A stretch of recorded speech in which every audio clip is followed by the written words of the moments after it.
বেলুরে acid হামলা, চাঞ্চল্য ভোটবাগান এলাকায়। ঘুমন্ত অবস্থায় ঘরের ভেতরে ওই তরুণীর শরীরে অ্যাসিড ছুঁড়ে মারা হয় বলে অভিযোগ।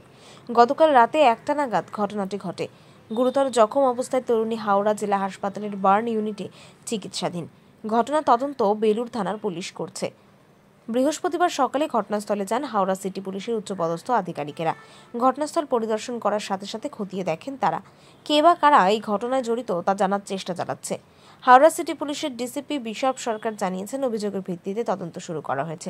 তবে ঘরের দেওয়ালে যে ঘুলঘুড়ি রয়েছে সেখান থেকে অ্যাসিড জাতীয় কিছু তরল ঘরের ভেতরে ছুড়ে দেওয়া হয়েছে বলে অভিযোগ। তাতে ওই তরুণী ও তার মা জখম হন। তবে মায়ের আঘাত খুব একটা বেশি নয়। তদন্ত শুরু করা হয়েছে। ওই তরুণীর পরিবারের লোকজন ও প্রতিবেশীরা ঘটনার কারণ সম্পর্কে কিছু জানাতে পারেননি। তবে প্রত্যেকেই অবিলম্বে দোষীর গ্রেপ্তার দাবি করছেন।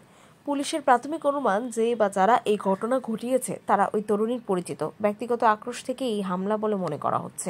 अभी क्या कर रही थी? पढ़ती थी कि ऐसे? ट्यूशन पढ़ा रही है। अच्छा, अभी कैसा है? अभी तो पानी वानी चल रहा है, अभी तो ठीक है। ऐसे कहाँ पर फेंका है तेजब?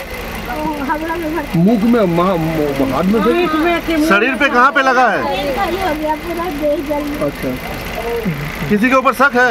नहीं सर, आपका नाम बता दीजिए। तजबुन खाते। तजबुन।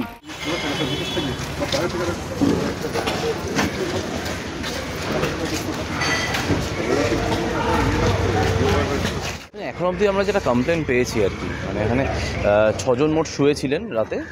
ওই আপনারা হয়তো ওখানে দেখেছেন, একটা ঘুলঘুলি টাইপের বানানো আছে, মানে 7-8টা ইট মিসিং আছে এয়ার সার্কুলেশনের জন্য।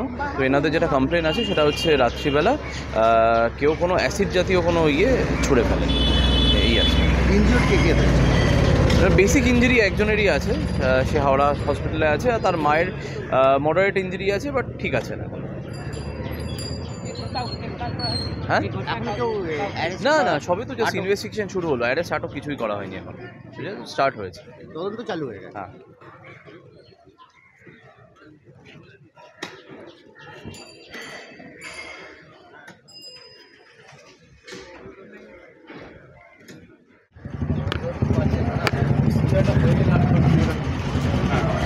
দেখেন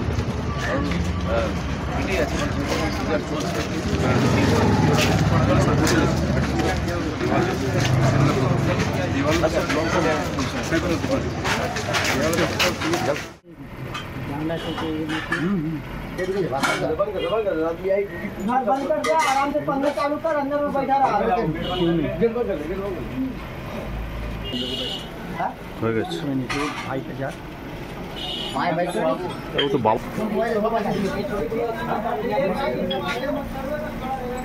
কি আছে, ছবি ফেলো তো বাবা।